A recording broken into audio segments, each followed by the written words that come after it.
পারস্য উপসাগরে রহস্যজনক ট্যাঙ্কার জব্দ করেছে ইরান। ইসরায়েলের সঙ্গে যুদ্ধবিরতির পর প্রথমবারের মতো ট্যাঙ্কার জব্দের ঘটনা এটি। ট্যাঙ্কারটিতে অনুমোদনহীন কার্গো পরিবহনের অভিযোগ করা হয়েছে। সিএনএনের এক প্রতিবেদনে এ তথ্য জানানো হয়েছে।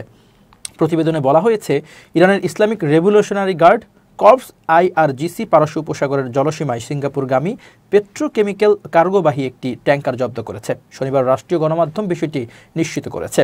এর একদিন আগে মার্কিন কর্মকর্তা ও সামুদ্রিক নিরাপত্তা সূত্র জানিয়েছিল, ইরানি বাহিনী ওই তেলবাহী ট্যাঙ্কারটিকে থামিয়ে ইরানের আঞ্চলিক জলে সরিয়ে নিয়েছে।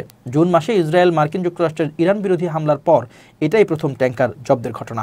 রাষ্ট্রীয় টেলিভিশনের বরাতে IRGC এক বিবৃতিতে জানায়, ট্যাঙ্কারটি অনুমোদনহীন কার্গো বহনের কারণে বিধি লঙ্ঘন করেছে।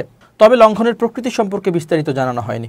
সামুদ্রিক সূত্র জানিয়েছে, তালারা নামের মার্শাল আইসল্যান্ড ফ্ল্যাগযুক্ত ট্যাঙ্কারটি আরব আমিরাতের উপকূলের কাছে চলাচল করছিল। এটি শারজাহ থেকে সিঙ্গাপুরে যাওয়ার পথে উচ্চ সালফারযুক্ত গ্যাস অয়েল বহন করছিল। জাহাজ পরিচালনাকারী প্রতিষ্ঠান কলম্বিয়া শিপ ম্যানেজমেন্ট জানায়, শুক্রবার সকালে সংযুক্ত আরব আমিরাতের খোরফাক্কান উপকূল থেকে প্রায় 20 নটিক্যাল মাইল দূরে অবস্থানকালে তারা ট্যাঙ্কারটির সঙ্গে যোগাযোগ হারায়।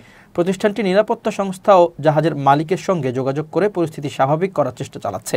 জাহাজটির মালিকানায় রয়েছে সাইপ্রাস ভিত্তিক পাশা ফাইন্যান্স। মার্কিন সামরিক বাহিনী জানিয়েছে, তারা ঘটনাটি সম্পর্কে অবগত এবং নিবিড়ভাবে পরিস্থিতি পর্যবেক্ষণ করছে। সাম্প্রতিক বছরগুলোতে ইরানের IRGC উপসাগরীয় অঞ্চলে বিভিন্ন বাণিজ্যিক জাহাজ জব্দ করেছে। সাধারণত চোরাচালান, প্রযুক্তিগত ত্রুটি বা অন্যান্য আইনি অভিযোগ তুলে এসব জব্দ করা হয়েছে।